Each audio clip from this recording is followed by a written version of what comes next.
శ్రీరామాయణం. శ్రీరామాయణం ఎప్పుడు జరిగింది అంటే, మనకు భగవద్గీత జరిగే 5000 సంవత్సరాలు అంటారు. భగవద్గీత ద్వాపర యుగంలో చివర్లను శ్రీకృష్ణ పరమాత్ముడు అర్జునుడికి చెప్పిన గీత అంటే కురుక్షేత్ర సంగ్రామంలో. అంటే అంతకు ముందు ఈ ద్వాపర యుగం, ఆ ద్వాపర యుగానికి ముందర ఈ త్రేతాయుగం. త్రేతాయుగంలో రామచంద్రమూర్తి యొక్క జీవిత గాథని శ్రీరామాయణం అంటాం. అంటే రాముడు నడిచిన బాటని మనకు ఇన్ని వేల సంవత్సరాలైనా కానీ ఆ రామాయణం మనకు ఒక దిక్సూచిగా, అంటే ఒక కంపాస్లో అది ఎప్పుడు నార్త్ చూపెడుతుంది. అదేవిధంగా ఒక మనిషి ఎలా ఉండాలంటే రామచంద్రమూర్తిలాగా ఉండాలంటారు. మరి ఏంటిది అసలు ఈ రామచంద్రమూర్తి గురించి, ఎందు గురించి ఇన్ని యుగాలైనా కానీ మనము రాముడు రాముడు రాముడు అంటున్నాము?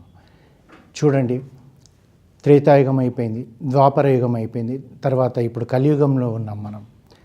అంటే ప్రతి ఇంట్లో రాముడు ఉన్నాడు, ప్రతి వీధిలో రామాలయం ఉంది. ఒకవేళ రామచంద్రమూర్తి దశావతారాలలో, శ్రీ మహావిష్ణువు దశావతారాలలో ఒకటి అన్నప్పుడుగా మరి రామచంద్రమూర్తికి ఎందుకు ఆ ప్రత్యేకత ఉంది?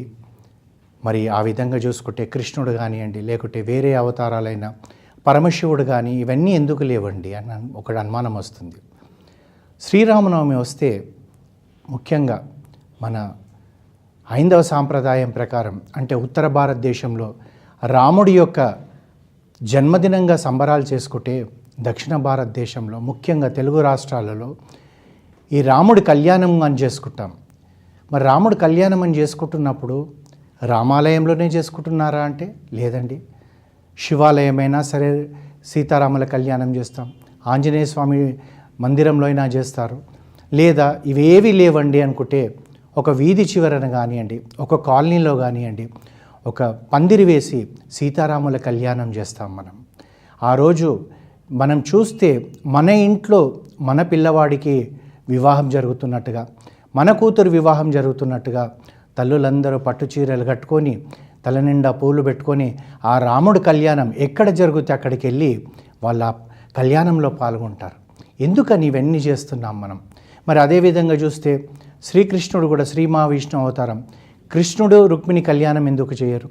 శివపార్వతుల కళ్యాణం అంటూ చేస్తారు, కానీ ఇంత సంబరంగా వీధి వీధిన ఇంట్లో ఇవన్నీ చేయరే. ప్రతి ఇంట్లో రాముడి ఒక చిత్రం లేకుండా ఎవరిల్లన్నా ఉందా? ఎందుకు ఇది రాముడు మనకు ఆదర్శమయ్యాడంటే, ఒక మానవుడు ఎలా ఉండాలి, ఆ మానవుడి యొక్క దృక్పథం ఎలా ఉండాలి, మానవుడి యొక్క నడవడిక ఎలా ఉండాలని చెప్పేసి రామచంద్రమూర్తి మనకు తను నడిచిన బాట మనకు నేర్పించాడు, చూపెట్టాడు. ఈ విధంగా నడవండి అన్నాడు. అంటే మరి రామచంద్రమూర్తికి ఎప్పుడన్నా సంశయం రాలేదా అండి? మరి రామచంద్రమూర్తి 2 అడుగులు, ఒకటి సత్యము ఒకటి ధర్మం అంటే ఆ సత్యము ధర్మం అనే అడిగి వేసేటప్పుడు ఎక్కడన్నా క్లిష్ట పరిస్థితి వచ్చి ఉంటుందా? ఆ వచ్చినప్పుడు తాను ఎలా ఆ సమస్యను గురించి దాన్ని పరిష్కారం చేసుకొని మనకు మానవుడు ఒక ఆదర్శ పురుషుడిగా ఎలా ఉండాలని రాముడు నిరూపించాడంటే, రాముడి జీవితంలో కూడా ఎన్నో రకాలుగా అడుగడుగున అలాంటి సంఘటనలు అయినాయి. కానీ ఆ సంఘటన అయినప్పుడు రాముడు ఎప్పుడు ఆలోచించింది, ఇది ధర్మమా అధర్మమా, ఇది సత్యమా ఇది అసత్యమా అన్న భావన తను విశ్లేషించుకొని తాను ఆ ధర్మమైన బాటలోనే వెళ్ళాడు. అయితే మనకు మాదిరిగానే రామచంద్రమూర్తికి కూడా ప్రయాణంలో మనకు 2 బాటలు కనబడుతుంటాయి. ఒకటేమో కొద్దిగా కష్టమైన బాట, ఆ కష్టమైన బాటలో అంటే మనం ఆ కష్టపడుతూ పడుతూ మన యొక్క గమ్యం చేరుకునేది ఉంటుంది. ఇంకొక బాట ఉంటుంది, అది కష్టం తక్కువ ఉంటుంది, కానీ కొద్దిగా అధర్మం అనేది ఉంటుంది, ఒక అసత్యం అనేది ఉంటుంది. దాని నుంచి వెళ్తే ఇవన్నీ ఇబ్బందులు పడాల్సిన అవసరం లేకుండా ఉంటుంది. కనుక చాలామంది ఆ బాటనే ప్రయాణించాలి అని చెప్పి ఆలోచిస్తుంటారు. రాముడికి కూడా అలాంటి బాటలు 2-3 సార్లు కనబడతాయి మనకు రామాయణంలో. అది ఏ విధంగా ఉన్నాయో ఒక్కసారి మనం దాన్ని విశ్లేషించుకుంటే, రాముడు ఎలాంటి నిర్ణయం తీసుకున్నాడు, ఈ రోజుకు కూడా ప్రతి తల్లి కూడా, అంటే ఇప్పుడు ఇంత ఆధునాతికమైన జీవితాలలో చూసుకుంటే, ఇంత టెక్నాలజీ పెరిగిన జీవితాలలో చూసుకుంటే, ఇంత ఇన్ఫ్రాస్ట్రక్చర్ పెరిగిన జీవితాలలో చూసుకుంటుంటే, అంటే చంద్రుడి దగ్గరికి మానవుడు వెళ్తున్న ఈ సమయంలో కూడా గర్భవతి అయిన స్త్రీ రాముడు లాంటి కొడుకే కావాలని ఎందుకంటుంది? మరి రాముడు పడ్డన్ని కష్టాలు ఈ భూప్రపంచంలో ఎవ్వరు పడలే. ఎందు గురించి తాను అడుగుతుంది? కృష్ణుడు లాంటి కొడుకు ఎందుకు అడగదు? వామనుడు లాంటి కొడుకు ఎందుకు అడగదు? పరమశివుడు లాంటి కొడుకు ఎందుకు కావాలన్నది? ఎందుకంటే రాముళ్లాగా కష్టపడ్డా పర్వాలేదు, కానీ రాముళ్లాగా చిరస్థాయిగా నిలిచిపోయే రామనామం ఎంత గొప్పదో ఆ విధంగా నా కొడుకు ఉండాలని అనుకుంటుంది. అందుగురించి ప్రతి తల్లి కూడా రాముడు లాంటి కొడుకే కావాలంటుంది. మరి రాముడి జీవితంలో కూడా మనం చూస్తే ఒక్కొక్క సంఘటనలలో రాముడికి 2 దారులు కనబడ్డాయి. అక్కడ ఏ దారిన వెళ్తే తాను సులువుగా వెళ్ళిపోయే అవకాశం ఉంది. ఒక దారిలో పూర్తిగా ధర్మమే, ఆ ధర్మమైన బాటలో కష్టాలున్నాయని తెలుసు, తాను ఎంత ఇబ్బంది పడతానో తెలుసు, అయినా కానీ ఆ కష్టమైన బాటలోనే రామచంద్రమూర్తి వెళ్ళాడు. ఒక మొట్టమొదటి ఉదాహరణ చెప్పుకుందాం. రామచంద్రమూర్తికి రేపు పట్టాభిషేకం అని చెప్పి దశరథ మహారాజు తాను ప్రతిపాదించిన తర్వాత రాముణ్ణి పిలిచి చెప్తాడు, రామ రేపు ఉదయం నీకు పట్టాభిషేకం చేయబోతున్నాను నాయన అంటాడు. రాముడు పెద్దగా సంతోషపడలే. అట్లా అని చెప్పి ఇది నాకెందుకు అనలే. తండ్రి మీరు ఎలాంటి ఆజ్ఞ ఇస్తే అలాగే నేను ముందుకెళ్తానంటాడు.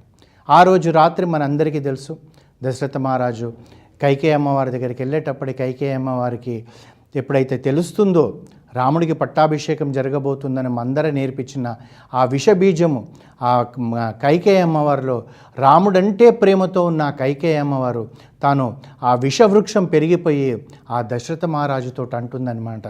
ఏమనంటే, ఒకప్పుడు నువ్వు నాకు 2 వరాలు ఇచ్చావు, ఆ వరాల ప్రకారం ఈరోజు ఈ ముహూర్తానికి భరతుడు రాజు కావాలి, రాముడు 14 సంవత్సరాలు వనవాసంకి వెళ్ళాలి, అంతేకాకుండా తాను బ్రహ్మచారిగా ఉండాలన్నట్టుగా చెప్తుందన్నమాట. సరే, ఇవన్నీ మనకు తెలిసినయే. అయితే ఎప్పుడైతే తెల్లవారిన సమయంలో దశరథ మహారాజు ఎంతగానో బ్రతిమలాడతాడు కైకేయిని, కాళ్ళు పట్టుకుంటాడు. కైకేయి నువ్వు చేసేది తప్పు, రాముణ్ణి కాదని నేను భరతుడిని చేస్తే ప్రజలు నన్ను సహించరు, ప్రజలు నన్ను క్షమించరు. రేపొద్దున నేను ఈ నా యొక్క తనువు చెల్లించిన తర్వాత స్వర్గానికి వెళ్తే దేవతలు నన్ను అడిగారనుకో, నువ్వు జ్యేష్ఠపుత్రుడికి రాజ్యం ఇవ్వకుండా నువ్వు విధంగా చేశావంటే నేను సమాధానం చెప్పలేను. నేను ఎన్ని రకాలుగా చెప్పినా కానీ ఆ కైకేయి అమ్మవారు తన మనసు మార్చుకోదు. అయితే తెల్లవారిన తర్వాత ఎప్పుడైతే రాముడు తండ్రిని చూడ్డానికి వచ్చేటప్పటికి తండ్రి ఒక్కసారి కూడా అనడు. మనం వాల్మీకి రామాయణం చదివితే తెలుస్తుంది. దశరథ మహారాజు రాముడితో, రామ నేను 2 వరాలు ఇచ్చాను కైకేయికి. మొట్టమొదటి వరం ఏమంటే నువ్వు అరణ్యవాసానికి వెళ్ళాలి, రెండవది ఏంటంటే భరతుడికి పట్టాభిషేకం అని తన నోటి నుండి ఒక్క మాట అన్నాడు. తాను బాధతో గిలగిల కొట్టుకొని అక్కడ మూర్ఛపోయి ఉంటే రాముడు వచ్చేటప్పటికి కైకేయి చెప్తుంది, రామ నీ తండ్రి నాకు వరాలు ఇచ్చాడు, ఆ వరాలను నిలబెట్టే బాధ్యత నీదుంది. నీ తండ్రి సత్యవాక్కు పరిపాలకుడుగా ఉండాలంటే నువ్వు వారు నాకు ఇచ్చిన వరాలను నువ్వు నిలబెట్టగలుగుతానే నీ తండ్రి ఆ సత్యవాక్కు పరిపాలకుడుగా ఉంటాడు. లేకపోతే నీ కొరకు మాట తప్పిన వాడైతాడంటే తను రాముడు బాధపడతాడు. నా కొరకు నా తండ్రి అలా జరగడమా, ఏంటమ్మా నువ్వు నాకు చెప్పు అనేటప్పటికీ తాను మెల్లగా చెప్పేస్తుంది. ఏమనంటే, నువ్వు వనవాసానికి వెళ్ళాలి, భరతుడు ఈ రాజ్యం చేయాలంటే, తల్లి దీని గురించి నువ్వు నా తండ్రిని వరాలు అడగాల్సిన అవసరం ఉందా? నేను ఎలాంటి వాడినో నీకు తెలియదా అమ్మ అని చెప్పి రాముడు అంటాడు, నేను ఇప్పుడే వెళ్ళిపోతాను, మీరు వెంటనే భరతుడిని పిలవండి అంటారు. రాముడు ఆ తర్వాత వెళ్ళి తన తల్లికి, తర్వాత భార్యకు, సోదరులకు చెప్పేటప్పటికి భార్య సోదరుడు తనతో పాటు వస్తా అంటారు. తల్లి ఎన్ని రకాలుగా చెప్తుంది, నీకు తండ్రి ఎంతో తల్లి అంతే రామ, నీ తండ్రి నిన్ను వనవాసం బొమ్మన్నాడు కనుక నేను చెప్తున్నాను, తల్లిగా ఆజ్ఞాపిస్తున్నాను, నువ్వు వనవాసానికి వెళ్ళకూడదంటారు. మరి ఇక్కడ కూడా ధర్మం ఉంది కదండి. తండ్రి తనకు తానుగా చెప్పలేదు, తన తండ్రి మాట ఇచ్చాడు కనుక ఆ మాట మీద నిలబడాలంటున్నాడు. మరి ఆ కాలంలో 12 మాసాలు తన గర్భంలో మోసిన తల్లి నువ్వు పోకూడదు రామ అంటున్నప్పుడు మరి ఇది కూడా ధర్మమే కదా. మరి ఇది ధర్మమైనప్పుడు రాముడు ఎందుకు తృణీకరించిండు? ఒక్క నిమిషం మనం ఆలోచిస్తే తెలుస్తుంది.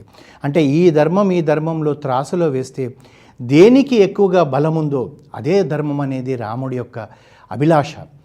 ఈ విధంగా అంత అయిపోయినాక తాను తండ్రి దగ్గరికి వచ్చి ఇంకా తను అనుజ్ఞ తీసుకొని తను వనవాసం వెళ్ళేటందుకు వచ్చినప్పుడు చెప్తాడు, తండ్రి మీరు నన్ను ఒక్కడనే బొమ్మన్నారు, కానీ సీత నాతో పాటు వస్తుంది, లక్ష్మణుడు నాతో పాటు వస్తున్నాడు అనేటప్పటికీ తాను బాధపడుతూ దశరథ మహారాజు ఒక మాట అంటాడు, రామ నేను నీ తండ్రిని, నీకు నేను ఒక ఆజ్ఞ వేస్తున్నాను, నేను వృద్ధుడిని అయిపోయాను, నువ్వు నన్ను యుద్ధంలో ఓడించగలుగుతావు, నన్ను కారాగారంలో బంధించి ఇప్పుడు నేను చెప్తున్నాను, నువ్వు ఈ పని చెయ్యి, ఈ రాజ్యాన్ని నువ్వు తీసుకుంటాడు.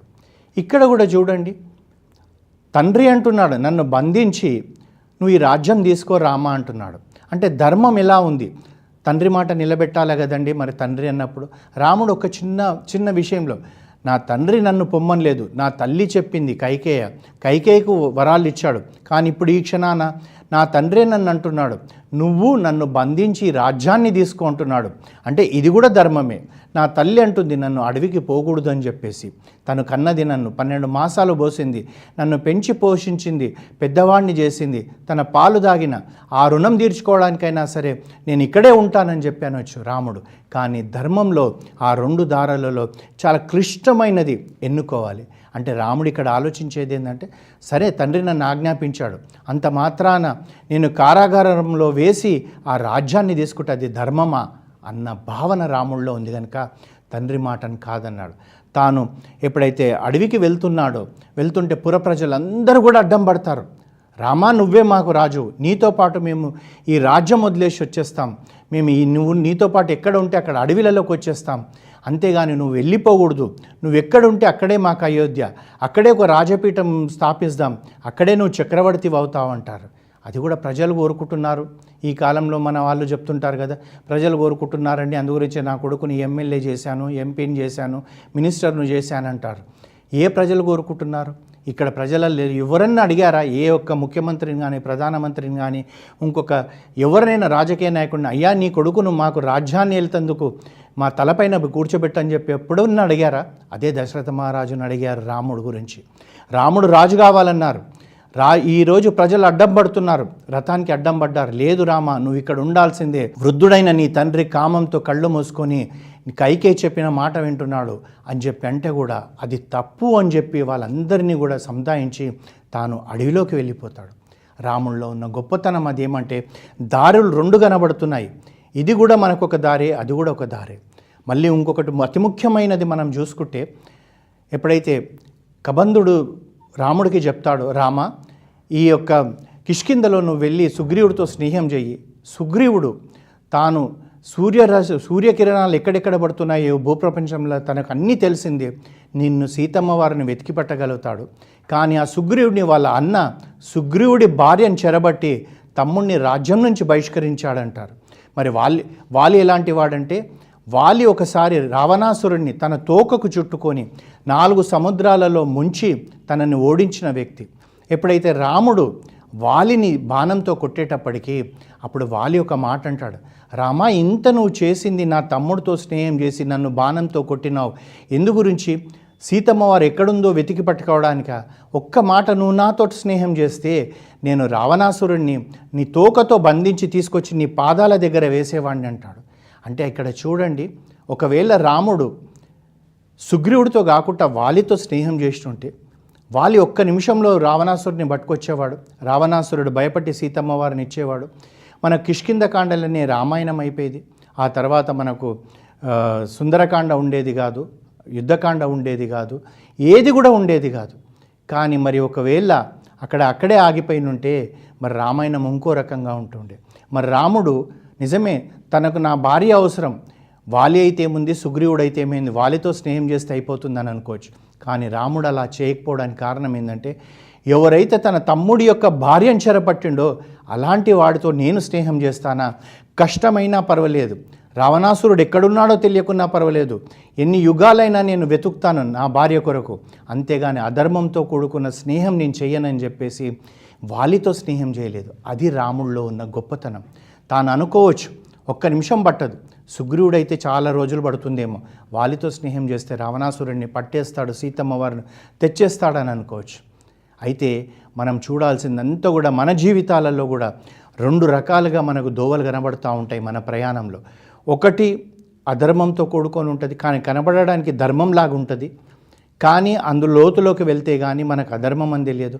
ఇంకొకటి పూర్తిగా ధర్మంతో కూడుకొని ఉంటుంది, ఆ బాటలో అన్ని కాళ్ళకు ముళ్ళు గుచ్చుకుంటాయి, జంతువులు అడ్డం పడతాయి. అంటే నిజంగా నాండి అంటే మనకు రకరకాల కష్టాలు వస్తాయి, కానీ దాని నుంచి ప్రయాణం చేసిన వెంటనే మనం గమ్యం చేరడానికి సమయం పట్టవచ్చు, కానీ ఆ గమ్యం చేరిన తర్వాత మన కీర్తి శాశ్వతంగా ఉండిపోతుంది.